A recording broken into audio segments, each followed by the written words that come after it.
Hello, I'm Dr. Melinda Gooderham from Peterborough, Ontario, Canada, and I will be speaking on new treatments for atopic dermatitis in infants and children with a focus on topical therapies.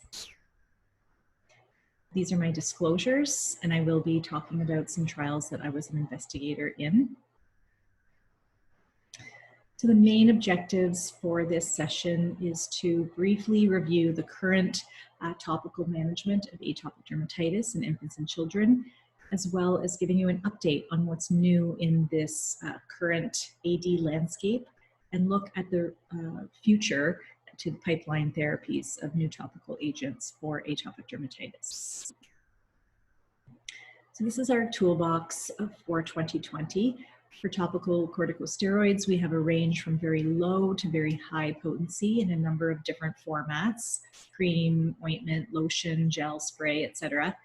And then we have the topical calcineurin inhibitors, tacrolimus and pimecrolimus, in an ointment and cream formulation, respectively. And then we have the PDE4 inhibitor, crisaborole, which is an ointment. So you may be familiar with these recent practical recommendations for the management of atopic dermatitis. And this is the recommendations for the whole population. What's lacking are specific recommendations for infants and young children, but we have some of the same principles, where in an acute flare-up, you would turn to a low to mid-potency topical corticosteroid as first line, and second line, perhaps a TCI or crisaborole. And in a more severe flare, you would increase the potency, maybe not as high in an infant as you would in an older child, but you would often need a stronger agent to help control a more severe flare-up. But what we would really like to focus on is maintenance therapy for this chronic condition, where you could potentially prevent flare-ups in the future. So this maintenance approach has been looked at a number of times. There's a recent publication looking at this maintenance regimen with topical calcineurin inhibitors from a pediatric dermatology perspective, and where we used to use topical corticosteroids in a reactive treatment, where the TCS would be used once the flare had already occurred, trying to regain clear skin. We would now favor more of a proactive approach. So applying a TCI twice a week to areas that are prone to flare. And then if there is a mild flare, you could go to twice a day TCI. And in a more severe flare, you might require a stronger TCS to gain control. But a lot of this research that was done on TCS and TCI in the maintenance regimen was done on children who were aged 2 and above. So what about our infant population? What about the safety and efficacy of these agents in the younger child? We would turn to the literature. And if you see the PETITE study, this was the largest and the longest study of its type, looking at the safety and efficacy of pimecrolimus, the TCI, compared to a TCS over 5 years. So there were more than 2,400 infants aged 3 months randomized to either the TCI, pimecrolimus, or TCS, and followed for the 5-year period. So the primary objective was safety in this study. And you can see between the two agents, they were quite similar in their safety over the 5-year period. The authors concluded that as needed first-line therapy with either the TCI or the TCS, there were no safety concerns, and there was no impact on the development or the maturation of the developing immune system. So that was the primary objective. We look at the secondary objective of efficacy. You can see that by 3 weeks, even greater than 50% of patients in either treatment arm had achieved treatment success. And over the 5-year period, as many as 90% of patients had achieved treatment success. So I think this study was really very important for us to feel comfortable using these agents in the younger population when there was no approved indication for that population. The thing is, a lot of these agents that we use were TCS, TCI. Now we have crisaborole in our toolbox as well. So how does it compare? And in the absence of head-to-head studies, recently this year, we have published a network meta-analysis trying to see where does crisaborole fit in to these other agents that we have available. And you can see here from the network map that crisaborole is compared to 2 doses of tacrolimus, as well as pimecrolimus and vehicle. In the graph on the right, showing that most of the active agents, tacrolimus and crisaborole, more effective than vehicle. And when you compare them together, crisaborole was comparable to both doses of tacrolimus and perhaps slightly more efficacious than the pimecrolimus. So when I saw this article, to me, I just felt very comfortable that all of these agents, I think, are in the same ballpark and they're able to help our patients. So earlier this year, in March of 2020, when, if you were like me, you were running around trying to figure out how to treat your patients, perhaps doing some homeschooling on the side, and basically rearranging your life now that there was a pandemic that we were dealing with. So you might have missed this press release from Pfizer that the FDA now approves topical crisaborole 2% ointment in children as young as 3 months of age.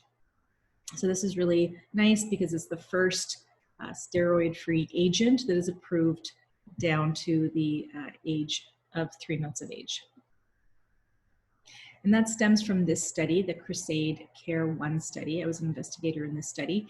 It was a phase 4 open label study looking at crisaborole in an open label on 137 infants aged 3 months to 24 months of age. So in that infant population, the primary objective, again, of safety and effectiveness was an exploratory endpoint. Subjects had mild to moderate atopic dermatitis involving at least 5% of the BSA. So looking first at safety, crisaborole exposure was comparable in these infants, comparable to those subjects aged 2 years and above that were in the previous studies. So that was very reassuring from a safety standpoint. And if we look at the effectiveness, you can see that by day 29, almost 50% of these patients using crisaborole reached the ISGA's clear or almost clear status. So that was also very nice and effective. Looking at the percent reduction in the mean EASI score from baseline to day 29, there's about a 60% reduction in the EASI score mean score. So next, we will move on to the pipeline agents. So although I just described a number of different options that are available in our toolbox already, there are some limitations. So there still does exist an unmet need. There are many parents that are reluctant to use topical corticosteroids on their children. And those who want to use a TCI or crisaborole, they may be limited by tolerability issues due to some patients having a burning and stinging with application. So we're always welcoming new treatment options for our patients. So the pipeline agents that I will review today are the JAK inhibitors, delgocitinib and ruxolitinib, the PDE4 inhibitor, roflumilast, and the aryl hydrocarbon receptor agonist, tapinarof. So as you may already know, JAK inhibitors work on the cytoplasmic side of the membrane by blocking the JAK-STAT signaling, leading to a reduction in gene transcription of inflammatory mediators. So you'll probably know them more commonly from the systemic use in moderate to severe atopic dermatitis, but we do have, because they're small molecules, they are amenable to topical therapy, and we have a number being looked at in mild to moderate atopic dermatitis. Also, the PDE4 inhibitors, they also reduce the gene transcription of inflammatory mediators through blocking PDE4 and elevating cyclic AMP inside the cell. And we have the aryl hydrocarbon receptor agonist, tapinarof, which also modulates gene transcription, reducing transcription of inflammatory mediators, as well as some barrier proteins. And it also reduces oxidative stress inside the cell. So let's first start with JAK inhibitors. And the first topical JAK inhibitor investigated in the pediatric population was delgocitinib ointment. And this was a phase 2 study that was done in Japan on subjects aged 2 to 15 with mild to moderate atopic dermatitis. There was a 4-week treatment period, and you can see the percent change in the modified EASI score at week 4. Whether it was the 0.25% ointment or the 0.5% ointment, about a 55 to 62% reduction in the modified EASI. If you look over time, there was a very clear separation as early as week 1 between vehicle and both doses of delgocitinib ointment, and there was continued improvement through the 4-week treatment period. So this was also very well tolerated, and now is in phase 3 trials with Leo Pharma. So the next JAK inhibitor that I wanted to talk about is ruxolitinib. This was presented earlier this year by Dr. Papp at the virtual AAD, where he presented the 2 sister studies, True AD1 and True AD2. I was also an investigator in this program. And although it did not include the younger children, it did include adolescents aged 12 years and above, with an IGA score of 2 or 3 and a body surface area of 3 to 20%. And you'll see in both studies a very clear separation between both doses and the vehicle arm as early as week 2, shown here.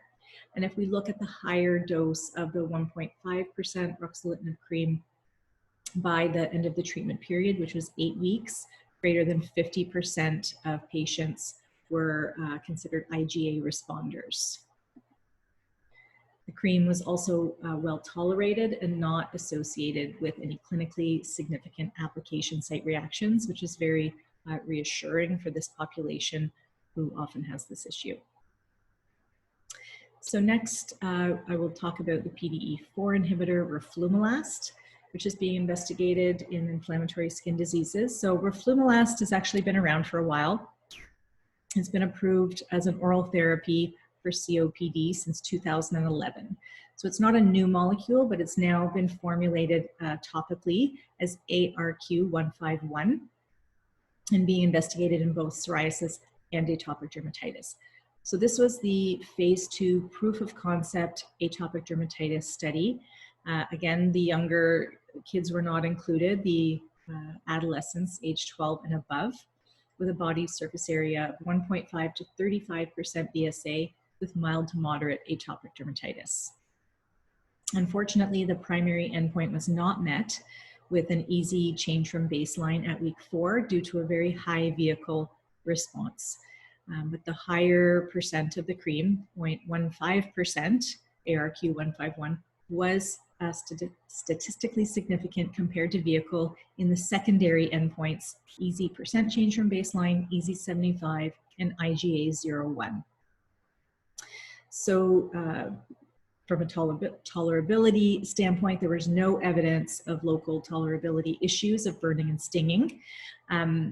And I guess I should mention that roflumilast, compared to the other PDE4 inhibitors that we know, so apremilast and crisaborole, roflumilast is actually 25 to 300 times more potent. So there was concern there may be some issues with burning and stinging, but this was not seen in the proof of concept study, and it's also not seen in the psoriasis program. There was also no side effects typical of oral PDE4 inhibition. So that was nice. So basically they had their meeting with the FDA and it was recommended that they go directly from the proof of concept study in phase 2 directly to phase 3 study, and that the phase 2B program that they had planned will be bypassed. So they'll go right from phase 2 proof of concept directly to the phase 3 program, perhaps later this year, early next year.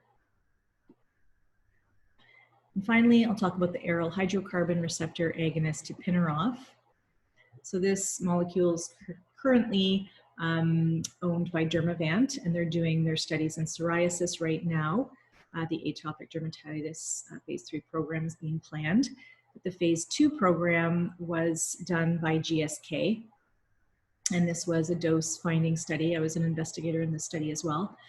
And again, the younger kids were not included, but adolescents aged 12 and above were included. BSA 35 to 35% with an IGA of 3 or higher. So these were more severe patients. But you can see in this dose finding study that the 1% cream was most effective, either once a day or twice a day application. And after the 12-week treatment period, approximately 50% of patients in the 1% tapinarof cream arm had reached treatment success with an IGA score of 0 or 1 and a 2 or greater grade improvement from baseline. Picture always says 1,000 words, and it's nice to see the improvement here with tapinarof 1% cream once daily, both in the more acute lesions in the antecubital fossa over time, but even then that chronic lichenified plaque on the wrist, you can see improvement, a very significant improvement actually over the 12-week treatment period. So this cream was also very well tolerated.